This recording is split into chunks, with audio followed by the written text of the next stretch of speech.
நீங்கள் பார்க்கின்ற இந்த காட்சியானது ரெடிமிக்ஸ் காங்கிரீட் என்று அழைக்கக்கூடிய அந்த பிளான்ட்டை தான் நீங்கள் பார்த்து வருகிறீர்கள்.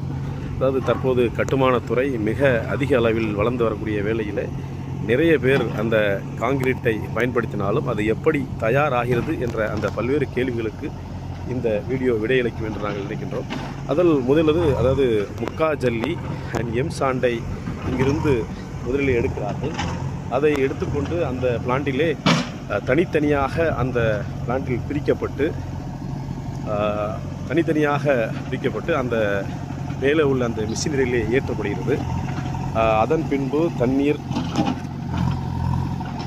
தண்ணீர் மற்றும் அட்மிக்சர் கெமிக்கல் ஆகியவற்றை கலந்து அந்த கஸ்டமருடைய பெயரிலேயே அது கம்ப்யூட்டர் வடிவிலே ஏற்றப்படுகிறது.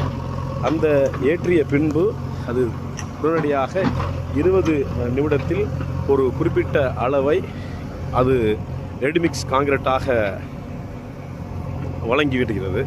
அதன் பின்பு அங்குள்ள வாகனத்திலே ஏற்றப்பட்டு அதே முறையிலே கலவை முறையிலே அங்கிருந்து அந்த குறிப்பிட்ட கட்டுமான நிறுவனங்களுக்கு செல்லக்கூடிய காட்சியை நம்மால் பார்க்க முடிகிறது. இதிலும் குறிப்பாக பல்வேறு வட இந்தியர்கள் இங்கு வேலை செய்து அதை தயாரிக்கக்கூடிய காட்சியை நம்மால் பார்க்க முடிகிறது.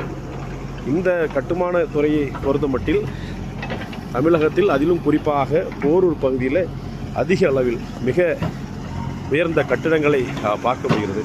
இந்த காங்கிரீட் துறையை பொறுத்தமட்டில் 1000க்கும் மேற்பட்ட பணியாளருக்கு இங்கு பணி அமர்த்தப்பட்டு அவர்களுக்கு வேலை வாய்ப்பை வழங்கக்கூடிய காட்சியும் நம்மால் பார்க்க முடிகிறது.